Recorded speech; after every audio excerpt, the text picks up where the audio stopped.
Okay, Jayashree madam, you can start. ಹಾ, ನಮಸ್ಕಾರ ಎಲ್ಲರಿಗೂ. ಹರಿ ಶ್ರೀನಿವಾಸ. ಇವತ್ತು ಹರಿಕಥಾಮೃತ ಸಾರದ್ದು ನಂಗೆ ಎಷ್ಟು ತಿಳಿತು ಅಷ್ಟು ಇದನ್ನ ಸಮರ್ಪಣೆ ಮಾಡೋಣ ಅಂತ ಜಗನ್ನಾಥ ದಾಸರಿಗೆ. ಇವತ್ತು ವಿಜಯದಾಸರ ಆರಾಧನೆ ಕೂಡ, ಸೊ ಅವ್ರ ಸ್ಮರಣೆ ಮಾಡಿ ಇದನ್ನ ಪ್ರಾರಂಭ ಮಾಡೋಣ. ಕ್ರತುಂಡ ಮಹಾಕಾಯ ಸೂರ್ಯಕೋಟಿ ಸಮಪ್ರಭಾ ನಿರ್ವಿಘ್ನಂ ಕುರುಮೇ ದೇವ ಸರ್ವಕಾರ್ಯೇಷು ಸರ್ವದಾ. ಹಯಗ್ರೀವ ಹಯಗ್ರೀವ ಹಯಗ್ರೀವೇತಿ ಯೋ ವದೇತ್ ತಸ್ಯ ನಿಸ್ಸರತೆ ವಾಣಿ ಜಹ್ನೋ ಕನ್ಯಾ ಪ್ರವಾಹವತ್. ಬುದ್ಧಿರ್ಬಲಂ ಯಶೋಧೈರ್ಯಂ ನಿರ್ಭಯತ್ವಂ ಮರೋಗತ ಅಜಾಡ್ಯಂ ವಾಕ್ಪಟುತ್ವಂ ಚ ಹನುಮತ್ ಸ್ಮರಣಾತ್ ಭವೇತ್. ಬ್ರಹ್ಮಾಂತ ಗುರು ಸಾಕ್ಷಾತ್ ಇಷ್ಟಂ ದೈವಂ ಶ್ರೇಯಃಪತೆ ಆಚಾರ್ಯ ಶ್ರೀಮದ್ ಆಚಾರ್ಯ ಸಂತು ಮೇ ಜನ್ಮ ಜನ್ಮನಿ. ವಿಜಯದಾಸರ ಆರಾಧನೆ, ವಿಜಯದಾಸರ ಸ್ಮರಣೆ ಮಾಡಿ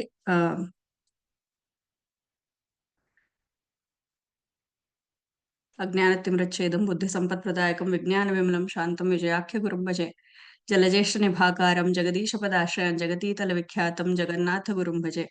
ಶಾಸ್ತ್ರೇಷು ಪಾರದೃಶ್ವಾನಂ ಶಾಸ್ತ್ರಜ್ಞೇಷು ಚ ವತ್ಸಲಂ ದೀನ ಭಕ್ತೋದ್ಧಾರಕರಂ ಜಗನ್ನಾಥ ಗುರುಂ ಭಜೆ.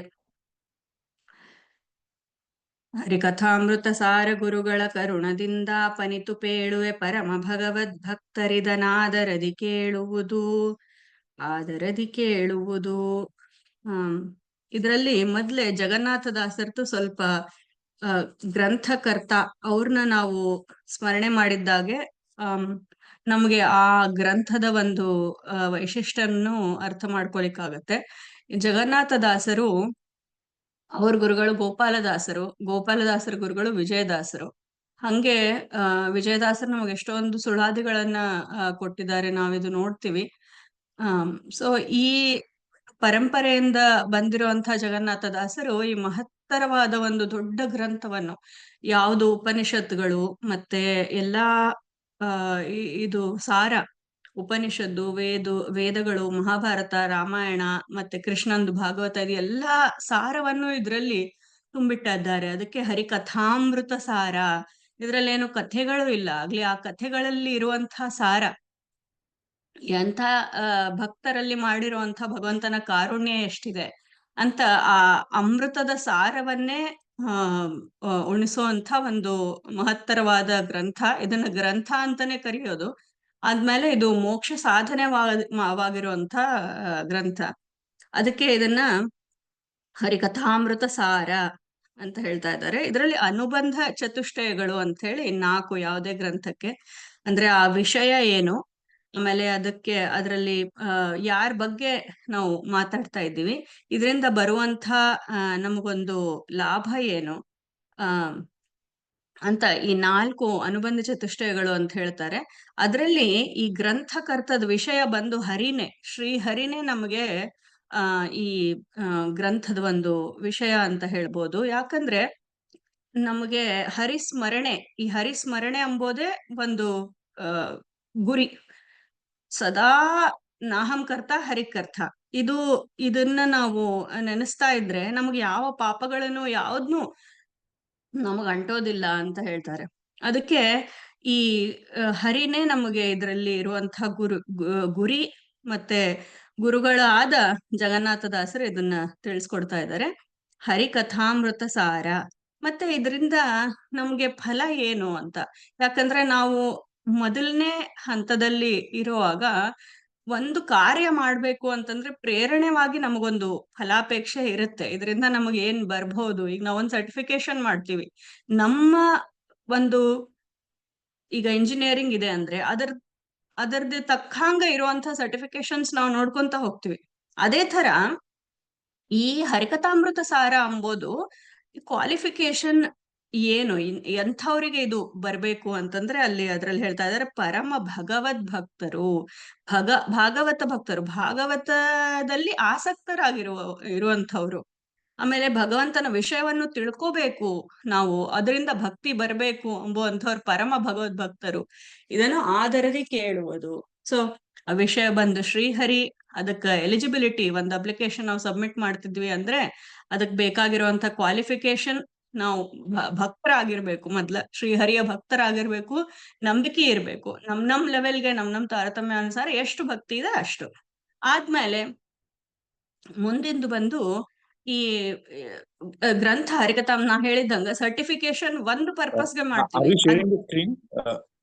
Madam, sorry. ಇಲ್ಲ ರೀ, ಇಲ್ಲ Are we sharing ಇಲ್ಲ the ಇಲ್ಲ screen? ಇಲ್ಲ. ಇಲ್ಲ ಇಲ್ಲ. Okay, no. ಸೊ ಇದು ಆದ್ಮೇಲೆ ನಿಮ್ ನರಸಿಂಹದೇವ್ರದ್ದು ಪಿಕ್ಚರ್ ಇದ್ರೆ ಶೇರ್ ಮಾಡ್ಬೋದು ನಿಮ್ಮ ಹತ್ರ. ಸರಿ. ಸೊ ಇದನ್ನ ನಾನು ಫಸ್ಟ್ ಇಂಟ್ರಡಕ್ಷನ್ ಅಂತ ಹೇಳ್ಬಿಟ್ಟು ನಾನು ಇವತ್ತೇನ್ ಪ್ರಿಪೇರ್ ಆಗಿಲ್ಲ. ನೆಕ್ಸ್ಟ್ ಅದ್ರಲ್ಲಿ I can put it together. So ಈ ಹರಿಕಥಾಮೃತ ಸಾರದಲ್ಲಿ ನಮ್ಗೆ ಬೇರೆ ಯಾವ ಸರ್ಟಿಫಿಕೇಶನ್ ಆದ್ರೂ ಒಂದು ಲಿಮಿಟೆಡ್ ಪರ್ಪಸ್. ಹಾಗೆ ಈ certification it is like warranty all over your life. So our life. So ಆ ತರ ಇಷ್ಟು ಒಂದು ನಾನು ಇದನ್ನ ಪಾಠ ಮಾಡ್ತಾ ಇರೋವಾಗೆ ನನಗೆ ಅದರದ್ದು ಆಸ್ವಾದನೆ, ಆಮೇಲೆ ಅದರದ್ದು ಒಂದು ಪಾಠ ಕಲಿಯೋವಾಗೆ ನನಗಿಷ್ಟು ಅದರಲ್ಲಿ ಭಕ್ತಿ ಹುಟ್ಟಿತು. ಸೊ ಅದೇ ಒಂದು ನಾನು ಎಲ್ಲರಿಂದ ಹಂಚ್ಕೊಳ್ಳೋಣ ಎಂಬುವಂತ ಒಂದು ಪ್ರಯತ್ನ ಇಲ್ಲಿ. ಆಮೇಲೆ ಈ ಹರಿಕಥಾಂಸಾರದಲ್ಲಿ ಅನುಬಂಧ ಚತುಷ್ಟಯಗಳು ನಾವು ತಿಳ್ಕೊಂಡ್ಮೇಲೆ ಇದರ ಫಲ ಏನು ಅಂದ್ರೆ ಮೋಕ್ಷನೇ ಇದರ ಫಲ ಅಂತ ಹೇಳ್ತಾರೆ. ಆ ಮೋಕ್ಷ ಫಲ ಅಂತ ಅಂದೋದಕ್ಕೆ ನಮ್ ಫಸ್ಟ್ ಮಂಗಳಾಚರಣ ಸಂಧಿ ಅಂತ ಇದನ್ನ ಮಾಡಿದ್ದಾರೆ.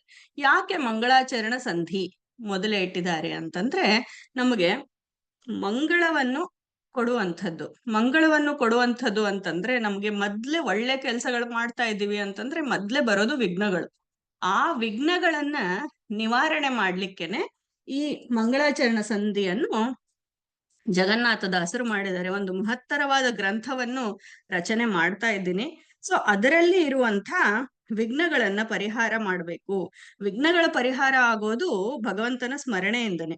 ಸೊ ಆ ಭಗವಂತನ ಸ್ಮರಣೆಯಿಂದ ವಿಶೇಷವಾಗಿ ನರಸಿಂಹದೇವರ ಸ್ಮರಣೆ ಇಲ್ಲಿ ಮೊದಲನೇ ಹಂತದಲ್ಲಿ ಮಾಡ್ತಾ ಇದ್ದಾರೆ.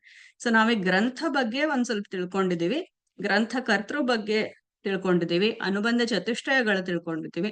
ಸೊ ಅದರಿಂದ ಈ ಗ್ರಂಥದಲ್ಲಿ ನಮ್ಗೆ ಮೊದಲೇ ಹೇಳುವಂಥದ್ದು ಹರಿಕಥಾಮೃತ ಸಾರ ಗುರುಗಳ ಕರುಣದಿಂದ ಆಪನಿತು ಪೇಳುವೆ, ಪರಮ ಭಗವದ್ ಭಕ್ತರು ಇದನ್ನು ಆದರದಿ ಕೇಳುವುದು. ಮೊದಲನೇ ಹಂತದಲ್ಲೇ ಇದನ್ನ ಏನೋ ಹರಿಕಥಾಮೃತ ಸಾರ ಏನೋ ಒಂದ್ ಹೇಳ್ತಾರೆ ಅಂತ ಕೇಳಬೇಡ್ರಿ, ಇದನ್ನ ಆದರದಿ ಕೇಳಿರಿ. ಯಾಕಂದ್ರೆ ನನ್ನ ಗುರುಗಳ ಕರುಣೆಯಿಂದ ನಾನಿದು ಪಡೆದಿದ್ದೇನೆ. ಯಾಕೆ ಕರುಣೆಯಿಂದ ಹೇಳ್ತಾರೆ ಅಂದ್ರೆ ಗೋಪಾಲದಾಸರು ಅವರ 40 ವರ್ಷ ಆಯುಷ್ಯ ಜಗನ್ನಾಥದಾಸರಿಗೆ ದಾನ ಕೊಡ್ತಾರೆ. ಆ ಆಯುಷ್ಯದಿಂದ ಇಷ್ಟೊಂದು ಅದ್ಭುತವಾದ ಗ್ರಂಥವನ್ನು ಹರಿಕಥಾಂಸಾರ ಎಂಬುದು ಜಗನ್ನಾಥದಾಸರು ಬರೀತಾರೆ. ಇದರದ್ದು ನಾವು ಹಿನ್ನೆಲೆ ಏನ್ ತಗೋಬೇಕು? ಗೋಪಾಲದಾಸರು ಗಣಪತಿ ಅಂಶ ಸಂಭೂತರು ಅಂತ ನಾವು ಕೇಳ್ತೀವಿ. ಗಣಪತಿ ಅವ್ರ ಕಾರ್ಯದಲ್ಲಿ ಏನ್ ಮಾಡಿದ್ದಾರೆ? ವೇದವ್ಯಾಸ ದೇವರಿಂದ ಮಹಾಭಾರತವನ್ನು ತಿಳ್ಕೊಂಡು ಬರೆದಿದ್ದಾರೆ. ಅದನ್ನೇ ಆ 40 ವರ್ಷ ಆಯುಷ್ಯದಲ್ಲಿ ಇಂಥ ದೊಡ್ಡ ಒಂದು ಗ್ರಂಥ ಜಗನ್ನಾಥದಾಸರು ನಮ್ಗೆ ಕೊಡ್ತಾ ಇದ್ದಾರೆ. ಸೊ ಅದಕ್ಕೆ ಕರುಣದಿಂದ ಆಪನಿತು ಪೇಳುವೆ, ಪರಮ ಭಗವದ್ ಭಕ್ತರಿದನು ಆದರದಿ ಕೇಳು. ಆಪನಿತು ಅಂದ್ರೆ ನನಗ್ ಬುದ್ಧಿಗೆ ತಿಳಿದಷ್ಟು ನಾನು ಹೇಳ್ತಾ ಇದ್ದೀನಿ ಅಂತ ಇಲ್ಲಿ ಹೇಳ್ತಾ ಇದ್ದಾರೆ ಜಗನ್ನಾಥದಾಸರು. ಸೊ ಅವ್ರ ಈ ಶ್ರೀಹರಿನೇ ಇದನ್ನ ನುಡಿಸ್ತಾನೆ ಅಂತ ಹೇಳಲಿಕ್ಕೆ. ಮತ್ತೆ ಈ ಹರಿ ಎಂಬೋ ಶಬ್ದ ಎಲ್ಲದಕ್ಕೂ ಅರ್ಥ ಆಗತ್ತೆ. ವಿಷ್ಣು, ವಾಯು, ಇಂದ್ರಾದಿ ಎಲ್ಲ ಜೀವರ್ಗನು ಇಲ್ಲಿ ಹರಿ ಶಬ್ದದಿಂದ ನಾವು ಸ್ಮರಣೆ ಮಾಡ್ಬೋದು. ಶ್ರೀಹರಿ ಅಂತಂದ್ರೆ ಶ್ರೀಹರಿ, ನರಹರಿ, ನರಸಿಂಹ. ಈ ಹೆಸರು ನರಸಿಂಹ ಎಂಬುವಂತ ಒಂದು ನಾಮ, ಇದು ನಮ್ಗೆ ಬಿಂಬ ರೂಪದಲ್ಲಿ ಇರುವಂತಹ ಹೆಸರು. ಇದಕ್ಕೆ ಇಷ್ಟು ಶ್ರೇಷ್ಠವಾಗಿ ಮೊದಲು ನರಸಿಂಹನೇ ನಮಿಪೆ ನಿನಗೆ ಅಂತ ಹೇಳ್ತಾರೆ. ವಿಘ್ನಗಳ ಪರಿಹಾರವಾಗ್ಲಿಕ್ಕೆ ನರಸಿಂಹದೇವರ ಸ್ಮರಣೆ ಬೇಕು. ನಮ್ಮ ಬಿಂಬ ರೂಪ ದರ್ಶನ, ನಮ್ಮಲ್ಲಿ ಇರುವಂತ ಈ ಬಲ, ಆನಂದ, ಓಜಸ್ಸು ಇವೆಲ್ಲ ಒಳಗಡೆ ಸ್ವಾಮಿಗಳು ಹೇಳಿದ್ದಂಗ ಲಾಕ್ ಇರುತ್ತೆ ನಮ್ಮ ಸ್ವರೂಪ ದೇಹದಲ್ಲಿ. ಅದನ್ನ ಅನ್ಲಾಕ್ ಮಾಡ್ಬೇಕು ಅಂತಂದ್ರೆ ನರಸಿಂಹದೇವರ ಸ್ಮರಣೆ ಬಹಳ ಇಂಪಾರ್ಟೆಂಟ್ ಆಗತ್ತೆ. ಸೊ ಅದರಲ್ಲಿ ಈ ಮೊದಲಿನ ಪದ್ಯ ಹೀಗಿದೆ: ಶ್ರೀರಮಣಿಕರ ಕಮಲ ಪೂಜಿತ ಚಾರು ಚರಣ ಸರೋಜ ಬ್ರಹ್ಮ ಸಮೀರವಾಣಿ ಫಣೀಂದ್ರ ಭವೇಂದ್ರ ಮುಖ ವಿನುತಾ ನೀರಜ ಭವಾಂಡೋದಯ ಸ್ಥಿತಿ ಕಾರಣನೆ ಕೈವಲ್ಯದಾಯಕ ನಾರಸಿಂಹನೆ ನಮಿಪೆ ಕರುಣಿಪುದೆಮಗೆ ಮಂಗಳವಾ. ಇಲ್ಲಿ ನಮ್ಗೆ ಈ ಹರಿಕಥಾಂಸಾರದಲ್ಲಿ ಮೊದಲಿಂದ ಕೊನೆಯವರೆಗೂ ಹೇಳುವಂತ ಈ ಪಂಚರೂಪಗಳ ಸ್ಮರಣೆ. ಪಂಚಭೇದಾತ್ಮಕ ಪ್ರಪಂಚಕ್ಕೆ ಪಂಚರೂಪಾತ್ಮಕನೇ ದೈವಕ ಅಂತ ಹೇಳ್ತಾರೆ ಮುಂದಿನ ಒಂದು ಇದರಲ್ಲಿ. ಪಂಚರೂಪಗಳು ಯಾವುದು ಅಂದ್ರೆ ಅನಿರುದ್ಧ, ಪ್ರದ್ಯುಮ್ನ, ಸಂಕರ್ಷಣ, ವಾಸುದೇವ, ನಾರಾಯಣ. ಈ ಪಂಚರೂಪ ಸ್ಮರಣೆ ನಮಗೆ ಸದಾ ಇರಬೇಕು. ಅನಿರುದ್ಧ, ಪ್ರದ್ಯುಮ್ನ, ಸಂಕರ್ಷಣ, ವಾಸುದೇವ, ನಾರಾಯಣ 5 ರೂಪಗಳು ಏನು, ಏನಕ್ಕೆ ನಾವು ಇದು ಮಾಡ್ಬೇಕು ಅಂದ್ರೆ, ನಮ್ಮ ಈ ದೇಹ, ನಮಗ್ ಭಗವಂತ ಕೊಟ್ಟಿರುವಂತ ದೇಹ 4 ದೇಹಗಳು ಕೊಟ್ಟಿದ್ದಾರೆ. ಒಂದು ಮೇಲೆ ಕಾಣಿಸುವಂತ ಸ್ಥೂಲ ದೇಹ, which is made out of earth and water, ಭೂಮಿ ಮತ್ತೆ ನೀರು, ಈ ಪಂಚಭೂತಗಳಿಂದ ಮಾಡಿರುವಂತ ಒಂದು ದೇಹ ಔಟ್ವರ್ಡ್ ಇರೋದು. ಅದನ್ನ ನಿಯಾಮಕರು ಆಗಿ ಅದನ್ನ ಅನ್ನಮಯ ಕೋಶ ಅಂತ ಹೇಳ್ತಾರೆ. ಅದಕ್ಕೆ ನಿಯಾಮಕ ಅನಿರುದ್ಧ ರೂಪಿ ಭಗವಂತ. ಮತ್ತೆ ನಮಗೆ ಪ್ರಾಣ, ಚಲನ ವಲನ ಇದೆಲ್ಲ ನಾವು ಮಾಡ್ತೀವಿ ಅಂತಂದ್ರೆ ಆ ಪ್ರಾಣಮಯದಲ್ಲಿ ಪ್ರದ್ಯುಮ್ನ ರೂಪಿ ಭಗವಂತ ಇದ್ದಾರೆ. ಮತ್ತೆ ಮನೋಮಯ ಕೋಶ, ಈ ಮನಸ್ಸನ್ನು ಇದು ಮಾಡುವಂಥದ್ದು. ಈ ಮನಸ್ಸಿನಲ್ಲಿ ನಮಗ ಎಲ್ಲ ಭಾವನೆಗಳು, ಸುಖ ದುಃಖ ಇದೆಲ್ಲವನ್ನು ಮಾಡಿಸೋರು ಸಂಕರ್ಷಣ ರೂಪಿ ಭಗವಂತ. ಮತ್ತೆ ಬರೋದು ವಿಜ್ಞಾನಮಯ ಅಂತಂದ್ರೆ ನಮಗಿರುವಂತ ಬುದ್ಧಿ ಮತ್ತೆ ಡೆಸಿಷನ್ ಮೇಕಿಂಗ್ ಕೆಪಬಿಲಿಟಿ, ವೇದ ಜ್ಞಾನ, ಇಂಟೆಲೆಕ್ಟ್ ಇದೆಲ್ಲ ಬರುವಂತದ್ದು ವಿಜ್ಞಾನಮಯ ಕೋಶದಲ್ಲಿ. ಇದಕ್ಕೆ ನಿಯಾಮಕನಾಗಿ ವಾಸುದೇವ ಇದ್ದಾರೆ. ಮತ್ತೆ ಈ ಸ್ವರೂಪ ದೇಹದಲ್ಲಿ ಈ ಸ್ಥೂಲ ದೇಹ ಆಯ್ತು, ಮನಸ್ಸು ಆಯ್ತು, ಬುದ್ಧಿ ಆಯ್ತು, ಪ್ರಾಣದೇವರು ನಿಯಾಮಕನಾಗಿದ್ದಾರೆ. ಅದಾದ ಮೇಲೆ ಬರುವಂಥದ್ದು ಆನಂದಮಯ ಕೋಶ. ನಮ್ಮ ಸ್ವರೂಪ ಆನಂದಮಯ ಆಗಿ ಇದೆ. ಅದನ್ನ ನಾವು ಅನುಭವಿಸ್ಬೇಕು ಅಂತಂದಾಗ ಈ ನರಸಿಂಹ ದೇವರ ಸ್ಮರಣೆ ಬಹಳ ಮುಖ್ಯ. ಆ ಆನಂದಮಯ ಕೋಶಕ್ಕೆ ನಿಯಾಮಕ ಸ್ವಯಂ ನಾರಾಯಣ. ಆ ನಾರಾಯಣನೇ ನರಸಿಂಹ. ಆ ನರಸಿಂಹನ ಬಗ್ಗೆ ಈ ಇದರಲ್ಲಿ ಹೇಳ್ತಾ ಇದ್ದಾರೆ, ಈ ಮೊದಲೇ ನುಡಿಯಲ್ಲಿ. ಇಂಥ ನರಸಿಂಹ ದೇವರು ಹೇಗಿದ್ದಾರೆ? ಶ್ರೀರಮಣಿ ಕರ ಕಮಲ ಪೂಜಿತ. ಶ್ರೀರಮಣಿ ಅಂತಂದ್ರೆ ಲಕ್ಷ್ಮೀದೇವಿ, ಸುಂದರಿಯಾದ ಲಕ್ಷ್ಮೀದೇವಿಯ ಕರ ಕಮಲ ಪೂಜಿತ. ಕಮಲದಂತೆ ಇರುವಂತ ತನ್ನ ಕೈಯಿಂದ ಪೂಜಿತನಾದ ಚಾರು ಚರಣ ಸರೋಜ. ಸುಂದರ, ಚಾರು ಅಂದ್ರೆ ಸುಂದರ, ಸುಂದರವಾದ ಚರಣ. ಆ ಚರಣ ಹೇಗಿದೆ ಅಂದ್ರೆ ಸರೋಜದಂತೆ ಇದೆ, ಕಮಲದಂತೆ ಇರುವಂತ ಭಗವಂತನ ಪಾದವನ್ನು ಪೂಜೆ ಮಾಡುವಂತ ಲಕ್ಷ್ಮೀದೇವಿ. ಬ್ರಹ್ಮ ಸಮೀರ ವಾಣಿ ಫಣೀಂದ್ರ ವೀಂದ್ರ ಭವೇಂದ್ರ ಮುಖ ವಿನುತ.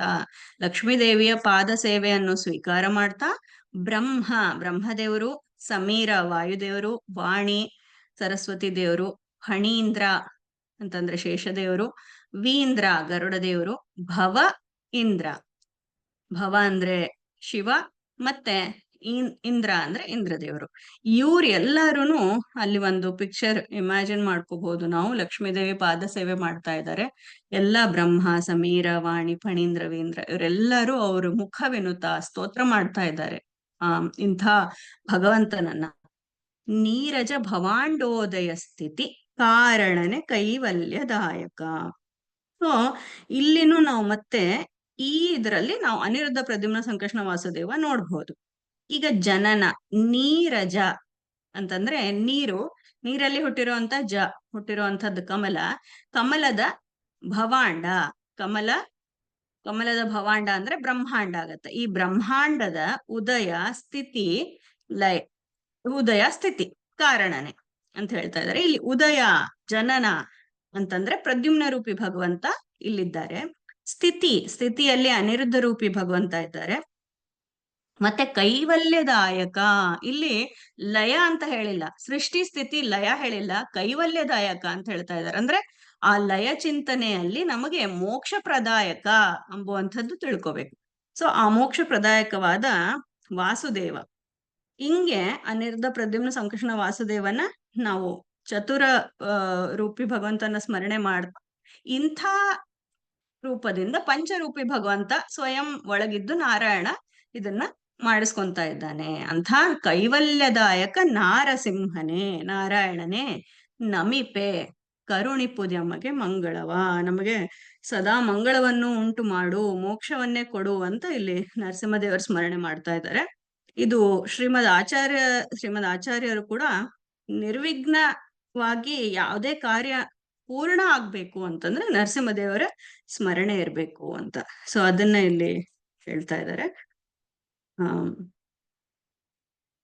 ಇಲ್ಲಿಗೆ ನಾವು ಇದು ಮಾಡೋಣ ರೀ, ಇಲ್ಲ ನೆಕ್ಸ್ಟ್ ಇದ್ರಲ್ಲಿ ತಗೊಳ್ಳೋಣ? ಸರಿ.